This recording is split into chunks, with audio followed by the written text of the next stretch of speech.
Bismillahirrahmanirrahim. Assalamualaikum warahmatullahi wabarakatuh. Jumpa kembali dengan channel Harimau Cupak. Selamat siang pemirsa penonton channel Harimau Cupak. Pada kesempatan kali ini saya berkunjung tempat salah seorang tokoh Minangkabau. Beliau ini seorang peneliti silat, peneliti obat-obat herbal, pengkaji budaya. Beliau ini juga menjadi narasumber di berbagai seminar adat budaya. Bahkan beliau telah menulis berbagai buku, dan saat ini pun ada beberapa buah buku yang sedang beliau rampungkan. Ada buku yang akan naik cetak, yaitu buku Sejatinya Sile, dan sebelumnya ada buku Sejangka Dua Jari. Ada buku yang bercerita tentang rahasia Sile Minangkabau.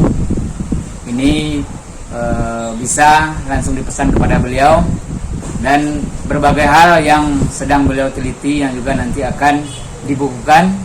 Dan insya Allah hari ini kita akan coba berbincang-bincang dengan beliau mengenai budaya, mengenai adat. Beliau juga bahkan pakar obat-obatan, termasuk kuliner, tentang pemahaman sejarah Minangkabau yang termaktub di dalam Tambo Alam Minangkabau, dan hal-hal yang lainnya yang mungkin nanti akan kita coba kupas tuntas. Kita coba tanyakan kepada beliau. Mudah-mudahan kita mendapat pencerahan generasi muda Minangkabau khususnya, dan generasi Indonesia. Apalagi hari ini menyongsong sebentar lagi semangat Sumpah Pemuda yang akan kita gemakan, bahwa para pemuda, para generasi muda harus menjadi generasi emas yang akan menuntaskan berbagai macam persoalan bangsa. Hari ini kita akan mencoba mendengar tentang pemikiran beliau dalam segala hal yang beliau teliti selama ini. Untuk pertama kita akan coba mengupas tentang masalah Sile Minangkabau.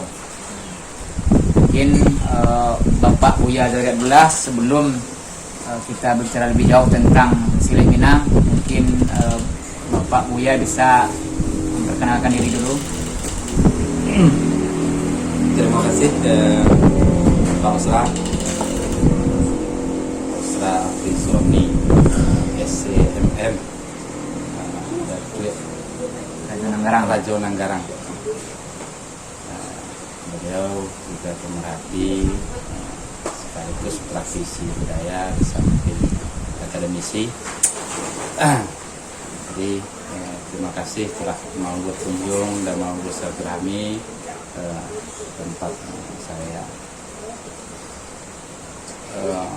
Mungkin soal perkenalan diri sudah cukup banyak, dan mungkin telah sudah berlebih gitu penjelasan baik tentang tulisan, penelitian maupun buku yang akan dicetak. Dan insya Allah Sejatinya Sile mudah-mudahan dalam beberapa hari ini selesai cetak. Kemudian naskah selanjutnya tentang biokimia alami membangkitkan energi murni cara pengobatan ketimuran.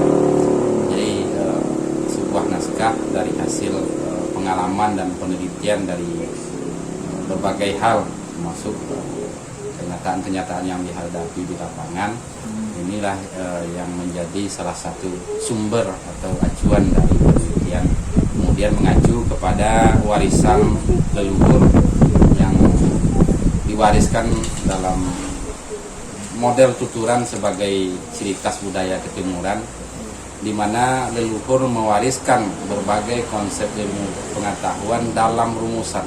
Jadi rumusan ini merupakan sebuah himpunan dari berbagai disiplin ilmu, dan untuk bisa memahami rumusan-rumusan warisan leluhur dibutuhkan metode-metode khusus sesuai dengan arahan budaya ketimuran. Jadi budaya kita adalah budaya khusus. Jadi untuk memahaminya perlu pengenalan kearifan lokal yang lebih mendalam. Jadi untuk tahap awal memahami konsep-konsep warisan harus dengan cara dan metodenya sendiri. Sebagaimana Pituah mengatakan, lima langit dijunjung, di sinan bumi dipijak, lima rimbo dijajak, di sinan kayu dikapak. Artinya segala sesuatu harus disesuaikan dengan situasi dan kondisinya yang ada. Jadi terkadang dalam berbagai konsep ilmu pengetahuan, sebagian ahli mencoba memaksakan meneliti warisan leluhur Minangkabau dengan metode-metode umum yang lebih banyak diadopsi dari peradaban barat, yang cara berpikir, cara, pola, konsepnya berbeda. Namun kulturnya berbeda. Namun secara umum ketika pengetahuan ketimuran telah dipahami secara utuh, di sini baru kita bisa menyamakan atau melihat dari sudut pandang ilmu barat. Jadi soal keilmuan ada dua sisi yang perlu kita pahami, dan ini yang sering menjadi kontroversi di dalam berbagai hal, termasuk para ahli sejarah yang meneliti sejarah Minangkabau banyak menemukan kerancuan-kerancuan karena dipandang dari sudut metode atau kultur peradaban barat. Sementara untuk tahu dengan sejarah Minangkabau harus dengan konsep ilmu ketimuran. Tetapi selanjutnya nanti kalau telah dipahami, disinilah baru bisa dicari titik temu sehingga bisa dipahami lebih jelas. Mungkin itu sekilas penjelasan. Jadi kenapa saya menghabiskan banyak waktu untuk melakukan penelitian di berbagai bidang atau disiplin ilmu sesuai dengan kearifan lokal, karena kebanyakan akhir-akhir ini banyak generasi muda yang tidak lagi atau kurang memahami budayanya sendiri, termasuk Silek, di mana Silek secara umum memiliki arti adalah bela diri. Namun di dalam Silek itu sendiri pengertian bela diri itu sangat luas, di mana namanya bela diri.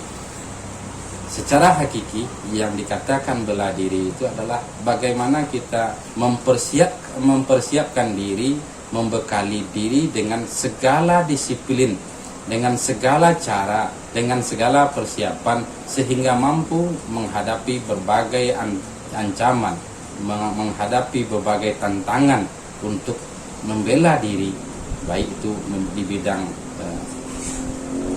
ancaman fisik seperti secara umum seperti perkelahian atau pertarungan. Tapi Silek memiliki arti yang lebih luas hingga sampai masalah politik, sosial, ekonomi. Jadi membela diri bukan sekedar membela diri dari sebut pertarungan, tapi membela diri dari seluruh aspek kehidupan. Jadi itu salah satu konsep atau rumusan Silek yang diwariskan oleh leluhur. Jadi memang perlu penelitian panjang dengan memahami kearifan lokal. Mungkin itu. Jadi kalau menurut Buya sendiri, kalau tadi kan bahwa Silek kalau dalam makna bela diri secara umum kan hanya untuk bertarung saja, sedangkan Silek konsepnya untuk mempertahankan diri dalam kehidupan dari segala bidang permasalahan yang ada. Nah, mungkin bisa diceritakan perjalanan awal Buya dalam mempelajari ataupun memahami Silek, bahkan sampai mengembangkan Silek. Oh ya para pemirsa, beliau ini sudah menemukan sebuah konsep Silek yang bisa dijadikan sebagai sarana untuk pengobatan. Beliau menciptakan namanya Silek Sehat. Nah, itu salah satu bentuk hasil dari implikasi penelitian beliau. Kita akan istilahnya menerima seperti apa perjalanan beliau dari awal belajar Silek, apakah sama dengan para pembelajar Silek yang ada hari ini atau mungkin polanya berbeda. Kalau yang jelas mungkin kalau kita tahu di Minangkabau, kalau orang mau belajar Silek datang dengan membawa syarat-syarat, memantai ayam dan lain sebagainya dengan segala macam syarat yang ada. Apakah beliau seperti apa perjalanannya, mungkin bisa diceritakan Bu ya? Ya, terima kasih Pak Ustaz. Pengalaman panjang ya, dimana mungkin segala sesuatu kita menjalani ketentuan dan ketetapan Tuhan.